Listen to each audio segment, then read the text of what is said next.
사도신경으로 신앙 고백 드리도록 하겠습니다. 나는 전능하신 아버지 하나님, 천지의 창조주를 믿습니다. 나는 그의 유일하신 아들, 우리 주 예수 그리스도를 믿습니다.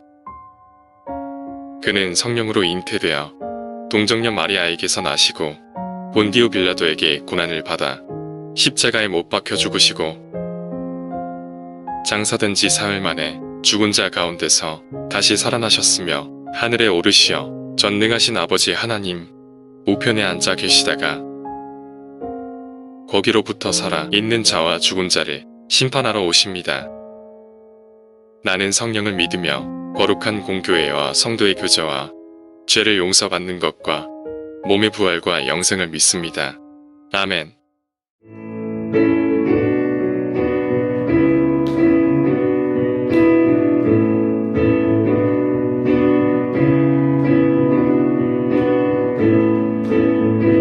우리 한번 기쁜 마음으로 찬양하겠습니다. 내가 늘 기쁘게 주 내 얘기해가는 주의 팔이 나를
이곳에 계신 성령님 우리에게 말씀하신 우리 가르치소서. 같이 우리 맘 열어주시고 주의 빛으로 밝혀 우리 인도하소서. 주님보다 앞서지 않고 겸손하게 주님의 말씀 기다리니 주님 손에 우릴 드립니다. 사랑으로 인도하소서.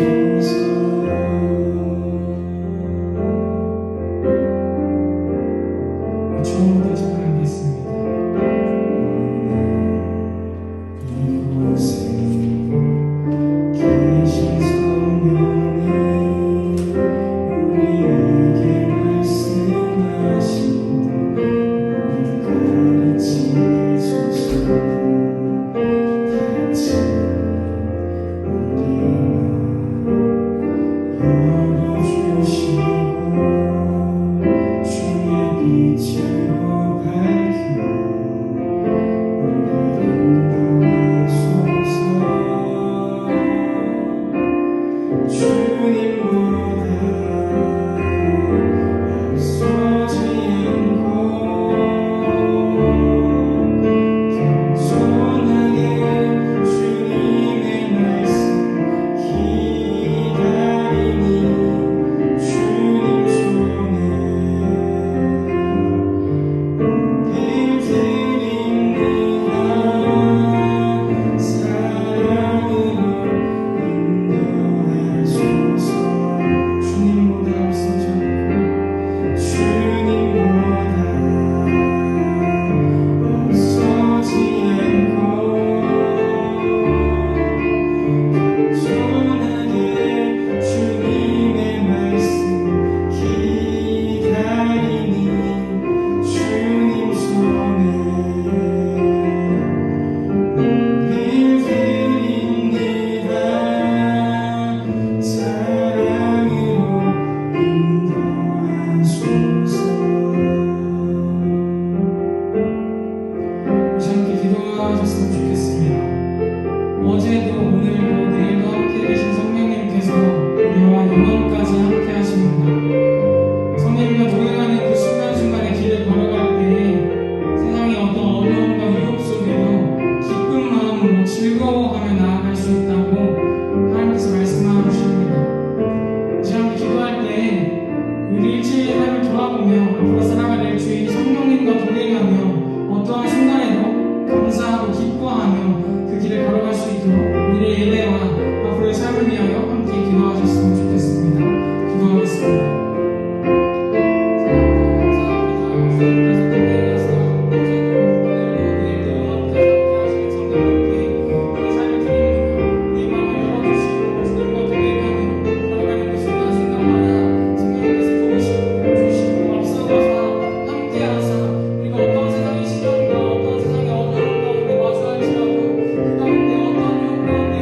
주님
사랑이 많으신 하나님 아버지, 이 자리에 모여 예배하게 하심 감사드립니다.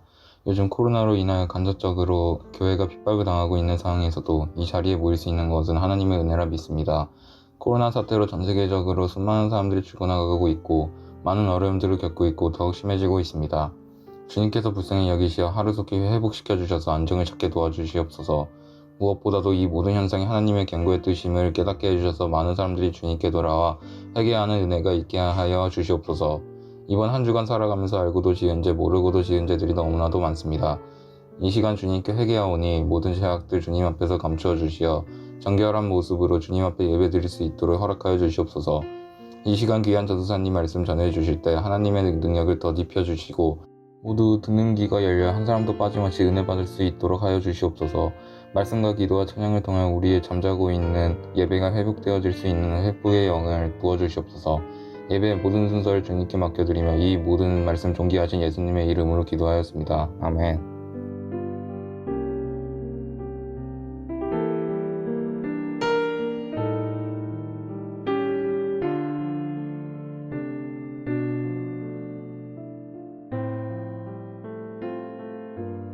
오순절날이 이미 이름에 그들이 다같이 한 곳에 모였더니 호련히 하늘로부터 급하고 강한 바람 같은 소리가 있어 그들이 앉은 온 집에 가득하며 마치 불의 혀처럼 갈라지는 것들이 그들에게 보여 각 사람 위에 하나씩 임하여 있더니 그들이 다 성령의 충만함을 받고 성령이 말하게 하심을 따라 다른 언어들로 말하기를 시작하니라. 그때 경건한 유대인들이 천하 각국으로부터 와서 예루살렘에 머물러 있더니 이 소리가 나매 큰 무리가 모여 각각 자기의 방언으로 제자들이 말하는 것을 듣고 소동하여 다 놀라 신기하게 여기 이르되 보라, 이 말하는 사람들이 다 갈릴리 사람이 아니냐? 우리가 우리 각 사람이 난 곳 방언으로 듣게 되는 것이 어찌 됨이냐? 우리는 바데인과 메데인과 엘람인과 또 메소포다미아, 유대와 갑바도기아, 본도와 아시아, 브루기아와 밤빌리아, 애굽과 및 구레네 가까운 리비아 여러 지방에 사는 사람들과 로마로부터 온 나그네 곧 유대인과 유대교에 들어온 사람들과 그레데인과 아라비아인들이라. 우리가 다 우리의 각 언어로 하나님의 큰 일을 말함을 듣는도다 하고 다 놀라며 당황하여 서로 이르되 이 어찌된 일이냐 하며 또 어떤 이들은 조롱하여 이르되 그들이 새 술에 취하였다 하더라.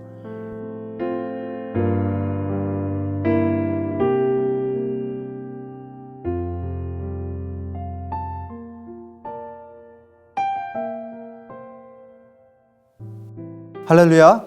오늘은 성령감리 주일입니다. 성령감리절이란 예수님께서 부활하시고 하늘로 승천하실 때 예루살렘에서 요한복음에서 약속한 또 다른 보혜사, 즉 성령 하나님을 기도하며 기다리라고 말씀하시죠.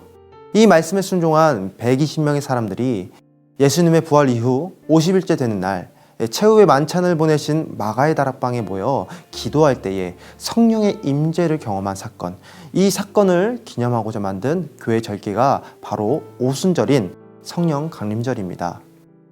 성령 강림절이란 우리 그리스도인들에게 매우 중요한 절기 중에 하나입니다. 먼저 말씀을 선포하면서 여러분들께 질문을 드리고자 합니다. 오늘날 교회라고 말하는 이 에클레시안의 시작이 어디서 시작되는지 아십니까? 예배의 정신적 뿌리를 찾아간다면 아브라함 시대의 제단, 또 모세 시대의 성막, 또 솔로몬 시대의 성전으로 이야기할 수 있을 겁니다. 그러나 그것은 예배의 본질적 뿌리이지 오늘 우리가 알고자 하는 그 에클레시아, 하나님께서 특별히 선택하여 불려진 사람들, 즉 교회의 시작이라고 할 수가 없습니다. 그렇습니다. 교회의 시작을 알리는 말씀이 바로 오늘 사도행전 2장의 말씀이죠. 교회의 어원은 에클레시아, 즉 하나님께 불려진 사람들을 지칭하는 용어였죠. 그런 사람들이 모여 예배를 드리는 공간을 가리켜 오늘날 교회라는 명칭으로 자리 잡게 된 겁니다. 그리고 오늘 본문 말씀에서 나온 120명의 사람들을 가리켜 초대교회라고 하죠. 오늘날 교회들의 뿌리요 시작을 뜻합니다. 여러분들이 교회를 오래 다녀보셨으면 한 번쯤은 들어보셨을 거라 봅니다. 초대교회로 돌아가자. 한때 한국교회를 풍미하던 신앙운동의 슬로건이었죠. 그리고 이 슬로건은 현재까지도 많은 교회와 목회자들이 외치고 있습니다. 그렇다면 우리는 이런 질문을 해야 합니다. 도대체 왜 우리는 초대교회로 돌아가고자 할까? 도대체 초대교회에는 무엇이 있었기에 오늘날 많은 목회자들이 또 교회들이 초대교회로 회귀하고자 하는 것일까? 그리고 초대교회로 돌아가자고 외치는 오늘날 수많은 사람들은 과연 초대교회의 본질을 확실히 깨닫고 외치는 것일까? 이것을 알기 위해서는 최초 초대교회의 교인들이 받은 그 은혜를 깊이 묵상해야 합니다. 그리고 하나님께서 특별히 선택해 불려진 사람들, 이 사람들이 받은 은혜를 우리도 받아야만 알 수가 있죠. 오늘 본문인 사도행전 2장 1절을 보면 이들의 첫 행보가 나옵니다. 오순절날에 이름에 그들이 다 같은 한 곳에 모였더니, 바로 오순절을 기념하여 이들이 모였다는 것입니다. 모였다는 문장에서 우리는 세 가지 질문을 가지게 됩니다. 첫째는 어디서 모였는가? 즉 장소가 궁금할 수 있죠. 둘째는 모였다면 구체적으로 몇 명 정도 모였는지, 그리고 마지막으로는 모인 이들의 공통된 정체성은 무엇인가에 대한 질문을 하게 됩니다. 그리고 참 감사하게도 이러한 질문은 사도행전 1장의 정보를 통해서 우리가 알 수가 있죠. 사도행전 1장 13절의 말씀을 보시면 이들은 다락방에 모였다고 합니다. 바로 예수님께서 최후의 만찬을 가진 마가의 다락방이죠. 이곳에서 예수님께서는 제자들에게 새 계명을 주셨고 또 다른 보혜사를 보내주실 것을 약속했습니다. 그렇기에 이 장소는 매우 중요한 상징성이 있죠. 그런데 문제는 모인 사람들의 인원수에 있습니다. 1장 15절을 보면 120명의 사람들이 모여 있음을 알 수 있죠. 근데 상식적으로 이해가 안 됩니다. 아무리 상징성이 있는 장소라고 할지라도 왜 하필 다락방에 120명이라는 적지 않은 인원들이 모여 있는 것일까요? 예수님은 예루살렘에서 기도하며 기다리라고 하셨지 다락방에서 기다리라고 하지 않으셨습니다. 그런데 왜 하필 다락방이었을까요? 그 당시 화려한 성전이 있었고 경전을 낭독하고 공부하던 회당이라는 그런 교육시설도 있었습니다. 찾으려고 한다면 이곳보다 더 넓고 편리한 장소를 구할 수 있었을 텐데 왜 하필 다락방이라는 곳에서 120명이 모였을까요? 다락방이라는 장소를 통해 우리는 당시 예수님을 따르던 초대교인들의 처지를 유추해 볼 수가 있습니다. 먼저는 그들이 탄압받고 핍박을 받으며 신앙을 지키고 있었다는 것을 유추할 수가 있죠. 여러분, 다락방이라고 하면 무엇이 연상됩니까? 좁고 어둡고 먼지가 많고 조용하고 은밀하죠. 그렇습니다. 은밀하고 비밀스러운 모임을 가지기에 너무나도 좋은 장소가 바로 다락방입니다. 즉 모임의 목적 자체가 새어나갈 시 위험에 처할 수 있는 그런 상황이라는 점을 암시하는 것이죠. 또한 다락방이라는 장소를 통해 우리는 120명의 사람들의 정체성을 유추할 수가 있습니다. 그들이 다락방에 모일 만큼 사회적으로 신분이 높지 않은 그런 부류의 사람들이었다는 점과 120명조차 모일 장소를 대여할 정도의 재력이 없는, 힘이 없는 가난한 이들이었음을 유추할 수가 있죠. 다 같이 사도행전 2장 9절부터 11절 말씀을 함께 읽겠습니다. 우리는 마데인과 메데인과 엘람인과 또 메소포다비아, 유대와 갑바도기아와 본도와 아시아, 부르기아와 밤빌라와 애국가 및 구레네에 가까운 리비아 여러 지방에 사는 사람들과 로마로부터 온 나그네 곧 유대인과 유대계에 들어온 사람들과 그레데인과 아라비아인들이라.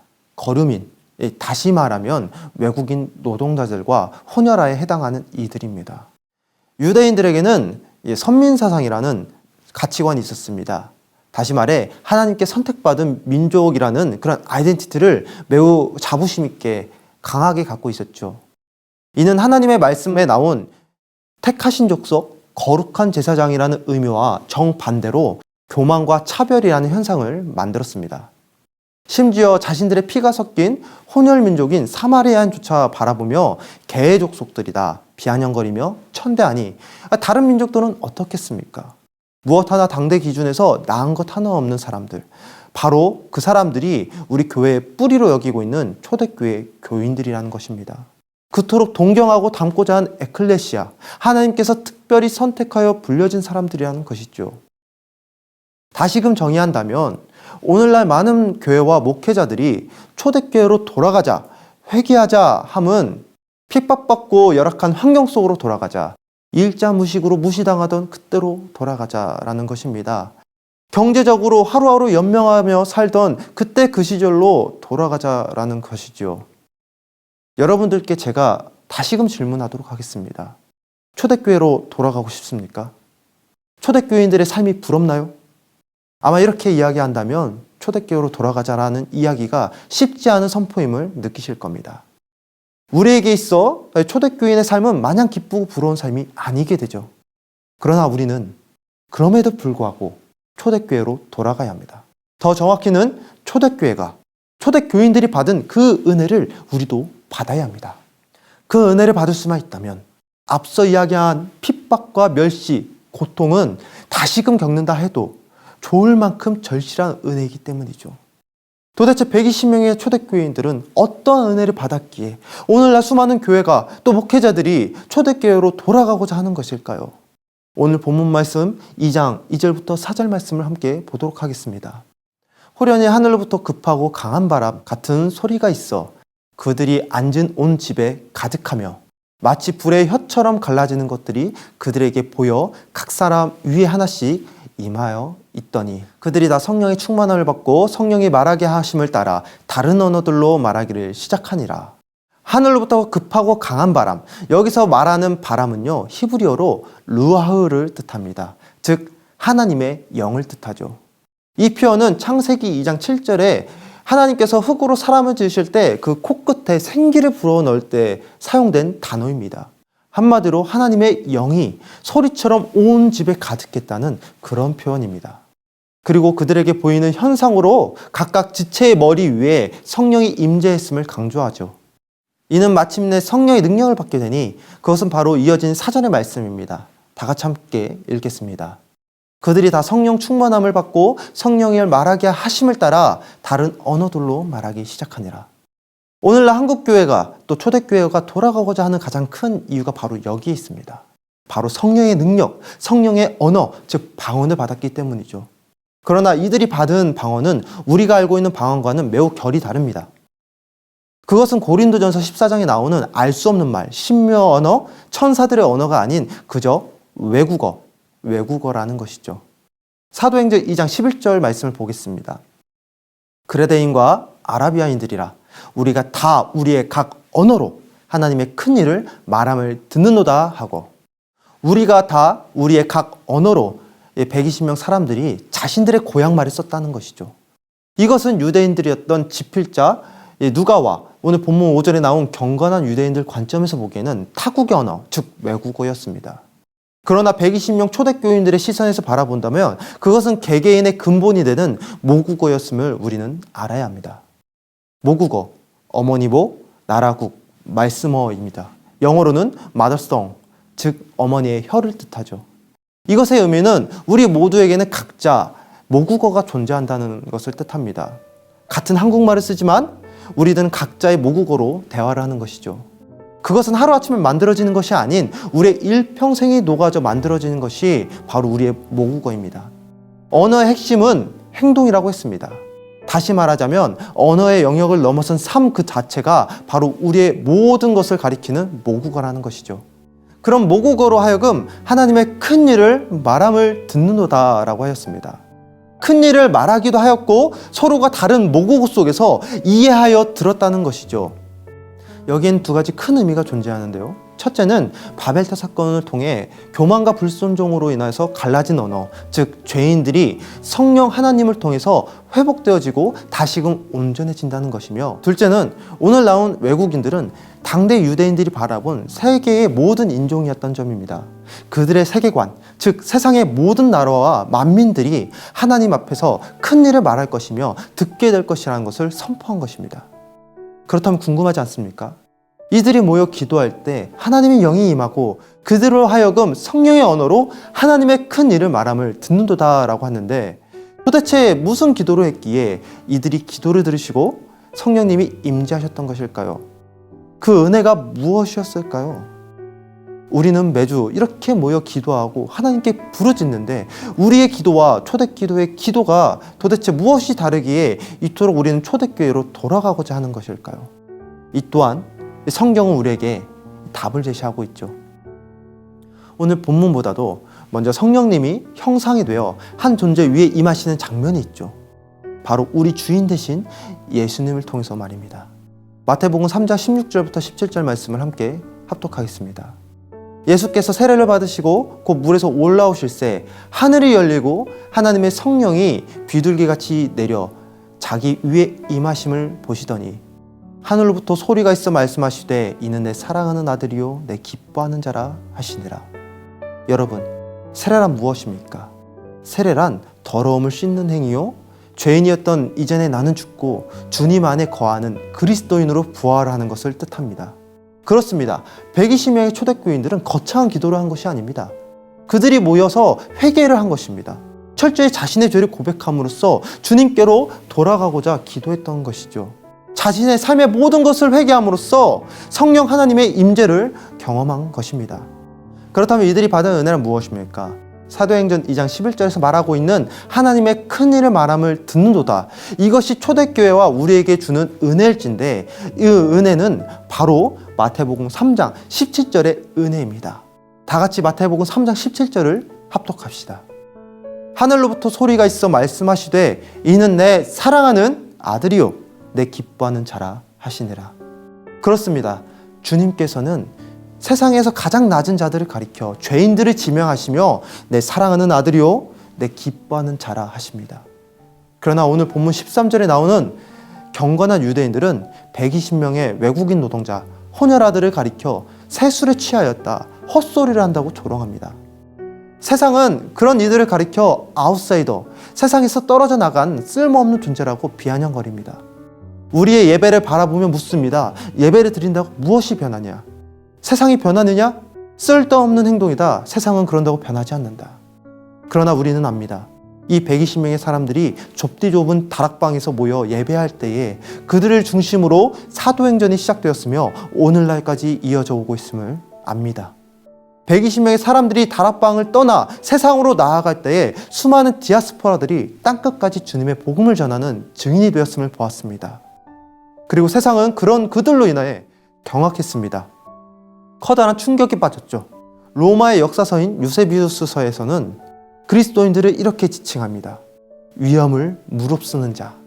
당시 천연두와 에볼라와 같은 전염병으로 인해 세상이 인쇄지옥이었습니다. 자식은 부모를, 부모는 자식을 버리는 그런 천륜마저 무너진 세상 속에서 오직 그리스도인들만이 버림받은 이들을 향해 손을 내밀었습니다. 그들을 위해 재산을 헌납하고 심지어 그런 그들 속에 들어가 죽음을 각오하고 연약한 이들을, 그 죄인들을 돌보며 그들에게 예수님의 사랑을 몸소 실천했습니다. 그런 그들로 인하여 철옹성처럼 무너지지 않을 것 같았던 로마가 그리스도의 사랑으로 변했습니다. 당대의 세상이라 불렸던 그 로마가 무너졌습니다. 저는 확신합니다. 우리가 드리는 이 예배가 세상을 변화시키는 시작임을 믿습니다. 사명자로서 내가 먼저 교회가 될 때에, 그 은혜를 받고 세상에 나아갈 때에 우리 사회가 변할 것입니다. 사랑하는 고등부 여러분, 교회가 받아야 할 은혜가 바로 이것입니다. 성령 감리절을 맞이하여 다시금 교회의 의미를 묵상하며 회개하시길 바랍니다. 주님께로 돌아가시길 소망합니다. 여러분들이 주님께로 돌아갈 때에 성령님께서 여러분들의 입을 통해 하나님의 큰일을 말하게 하실 것이고 세상이 그 큰일을 듣게 될 것입니다. 너는 나의 사랑하는 아들이요 내 기뻐하는 자라. 우리도 초대교회처럼 예수님의 사랑을 말로써 그치는 것이 아닌 삶으로 전하는 귀한 사명자가 되시길 원합니다. 한 명의 교회를 세우는 여러분들 되시길 간절히 축원합니다.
주기도문으로 예배를 마치겠습니다. 하늘에 계신 우리 아버지, 아버지의 이름을 거룩하게 하시며 아버지의 나라가 오게 하시며 아버지의 뜻이 하늘에서와 같이 땅에서도 이루어지게 하소서. 오늘 우리에게 일용할 양식을 주시고 우리가 우리에게 잘못한 사람을 용서해 준 것 같이 우리 죄를 용서하여 주시고 우리를 시험에 빠지지 않게 하시고 악에서 구하소서. 나라와 권능과 영광이 영원히 아버지의 것입니다. 아멘.